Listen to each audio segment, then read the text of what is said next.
So the goal behind this exercise is to learn how to bring your concept drawings that you're doing in your sketchbook and bring them into a digital form. So first thing you're going to do is you're going to pick an application. You're either using Illustrator, Gravit, or maybe you're on an iPhone or a Droid, in which case you might download Adobe Draw, which will work for this assignment as well. But the goal is to use your initial drawing as kind of a roadmap to help guide your overall new design that you're doing on top of it. Now, our goal is not to change the design. The goal is to refine it and cleaning it up using some of the tools that we have available to us in Illustrator.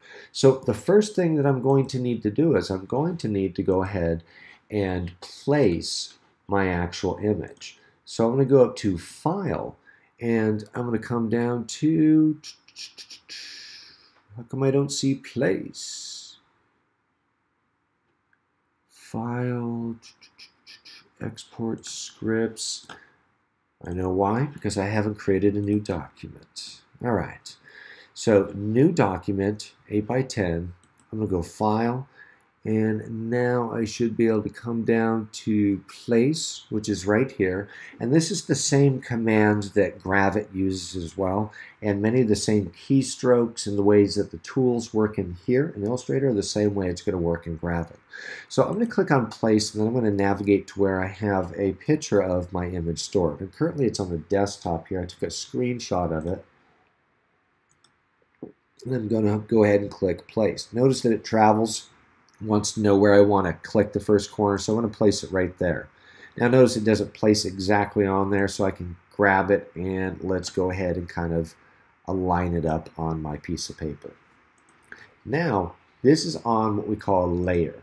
If I look over here off to the right hand side, I have another kind of quick icon access here. This one right here is for layers, and notice right now that I've imported my drawing into its own layer. I can turn that layer off, I can turn that layer on. What's important is we want to go ahead and lock this layer, and then we want to create an empty layer above it to draw on it, kind of like putting a transparency on top of an image. So I'm going to come down to the Create New Layer icon at the bottom, and notice that when I click on that, it creates a new empty layer for me.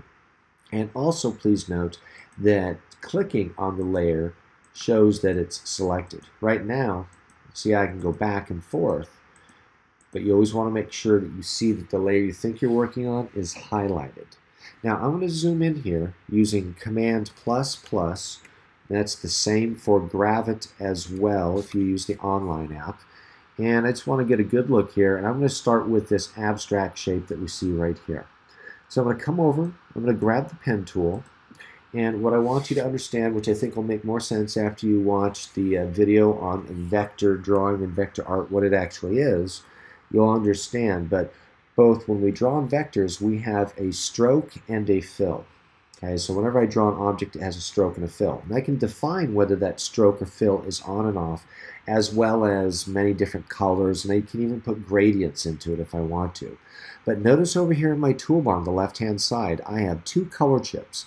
These two color chips represent the current colors for my fill, and then see this one with the outline box? That represents stroke. I can hit this little arrow to exchange them back and forth, or if I want to pick a different color for, say, stroke, I can double click on it to pull up the color picker. So I'm going to pull up maybe just a green color so we can really see my drawing on top of this. And I'm actually going to go ahead and turn my fill color off right now by coming right beneath with this little slash and clicking turn off. So now all you'll see me doing is drawing in line. And right now, up here at the very top, I have what's called our toolbar options.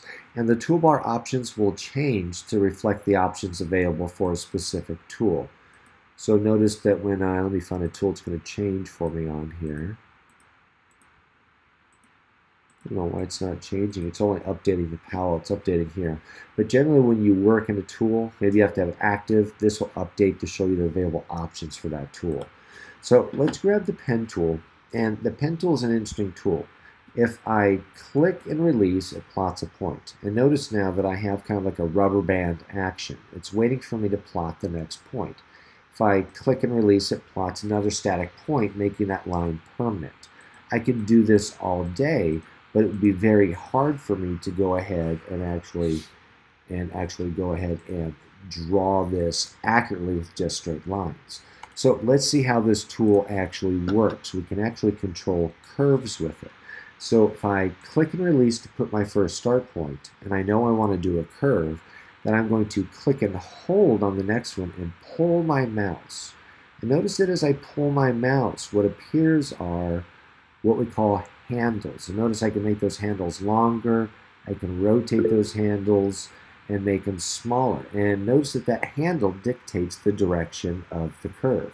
When I let go, it goes ahead and sets that line for me. Now, let's take a look now at how we can actually use this to go ahead and trace on top of our drawings. I'm actually going to go ahead, I'm going to switch my color for my stroke. I'm thinking to go with that. Looks kind of like a red. And I'm going to put my stroke up. Alright, so I'm going to start here. I'm going to click and release. And I'm going to come right to here. And I'm going to click and hold. And notice I'm going to pull. And my goal is to align that active red line up with my drawing. And notice how clean that curve ends up being.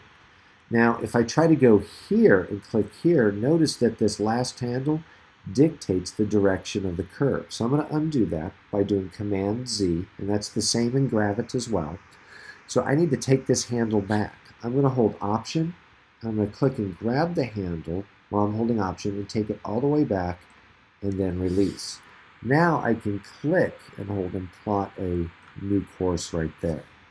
Holding Option, I'm going to take that back, and then I'm going to go right to about here. Notice I'm clicking and holding and pulling so I can give that a little bit of a curve right here.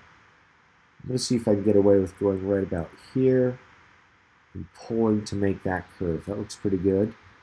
Let's see if I can go right here. I'm going to click and hold and see if I can pull that curve in there to match. And it doesn't have to be exact, but you see how much more refined and clean the line actually looks here. Got to pull this one to make it look good. That works, I think. I think I'm going to skip that little bump right here, and I'm just going to go right to here. Now, I'm going to come right to about here. I'm going to click and hold and pull and line that red line up with my drawing underneath. Now, if I try to go here, that's not going to work because that handle's far too long. So I'm going to hold Option, and I'm going to take that back like so. And then I'm going to go here, and I'm going to click and hold and pull a little bit there. I'm going to go straight down, and now I think I'll go right here at the heel. I'm going to click and hold, and notice again, I'm just trying to match that line up with my drawing. Definitely going to have to take this handle back to here. I'm going to click and hold, get a little bit of an arc there, take that handle back, and now I'm going to go to here. So again, it's kind of a little bit of a repetitive process, but what this gives you, it gives you an opportunity to go ahead and get your image in a digital form. So look what I've done there so far. So now I need to continue all the way over. We want to continue thinking about this the way that we have been. We're drawing the negative space shapes. Now notice that when I come this way, you know, it's going to follow wherever my mouse is, but maybe I want to constrain this to a straight line. I can use a key modifier, meaning I can either hold Option or Shift. In this case, I'll hold Shift, and notice it constrains it to a straight line down there, no matter where I actually click. So I'm going to go right about there, and I'm going to zoom in a little bit here. I'm going to click and hold and pull, and notice I'm getting this handle right here that my mouse is attached to. I'm lining it up with that line and bringing that back down until it looks good. Then I'm going to go right, I'm going to try and go right here. Pull that little bit of that curve, and I'm going to do this spout of this tea kettle all in one move. I'm going to go here. It's about there. So look, I'm taking a little bit of liberty with the shape, right? But that's okay because we're using this to strengthen our design, to clean it up. We'll go back to here, down. Let's go back up, Remember that if you have to abruptly change, you're going to have to take that handle, move it back by holding Option, clicking on it, taking it all the way back, then releasing Option.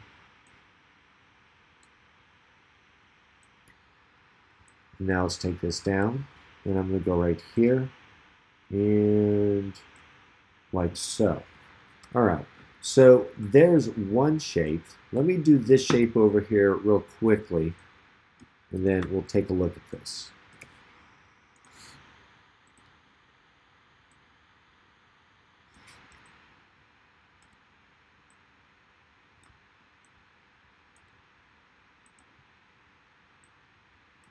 Took a little liberty with that little curve right there.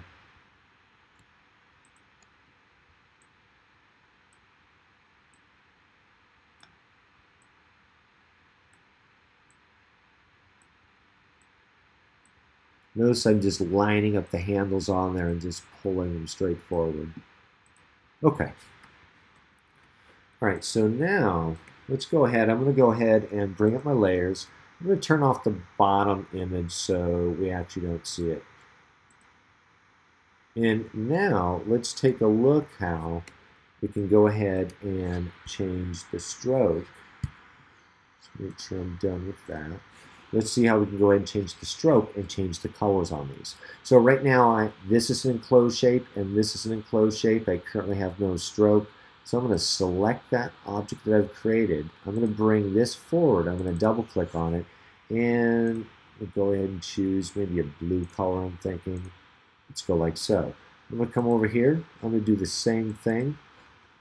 I should have tagged that blue, but I could do that later. Let's go right about there. So now you can start to see these objects kind of start to develop up. And it's really the goal here is to learn and understand how to use digital media applications such as Illustrator or applications like Gravit to kind of get your concept sketches to a point to where we can get them in a digital form. Because once we get into this vector form that we're going to be working in for the next couple of weeks, this is completely scalable up and down without any loss of quality. Vectors are far different than bitmap images that you're used to if you took digital foundations with me. Another thing that I could do to strengthen this image overall if I wanted to, I could go ahead and create another layer here in my layers palette. And I'm going to grab that layer and I'm going to change the stacking order. I'm actually going to drag it all the way down to the bottom, actually probably not the bottom, beneath the drawing layer so it's above the image. And now notice that I could come in if I wanted to, and let's see, I'm going to do a kind of a gray, and I'm going to do no stroke on this as well. Dang it. And I'm going to do no stroke as well. So now I'm going to come in here, and maybe I think about ways to go ahead and define my image a little bit better. I can start to look at kind of different colors that I have here that really make it stand out. Some of these are very obviously garish. Some of these are very simple. So your goal here really is to go ahead and take one of your drawings, first one, positive, negative space, 1 or 2, photograph it, get it to an app, and then start to become comfortable with what we call the pen tool. The pen tool is pretty ambidextrous across most platforms and applications.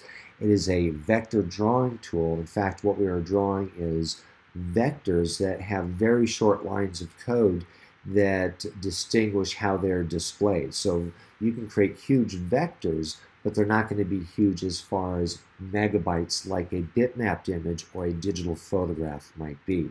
Because here we're working with just lines of code that define this entire area of blue, this entire area of gray, this area of blue, and the red. Whereas in bitmapped images, remember, it's a single line of code for every single pixel. And every single pixel has a vibrance, a saturation, a hue, a contrast, and a sharpness. And if you think of megapixels, 16 million or 16 megapixels is 16 million photoreceptor sites on a digital camera. And there's a line of code for every single one of those photoreceptors. So 16 million lines of code for individual pixels. So quite crazy. So I want you to go ahead and think about how to use this now to clean up your drawings, either number 1 or 2. I'd like to push for a deadline of this by Friday of this week by 3 o'clock. on Thursday of this week, I'd like to do some recovery one-on-ones with those of you that need to reclaim points from the last grade period. And I'd like to get those going. And also, I'm going to ask for you to go ahead and submit a progress report of your image to date. You should at that point have started working on drawing the vector paths. And you can see that once you become comfortable with it, you can move very, very quickly.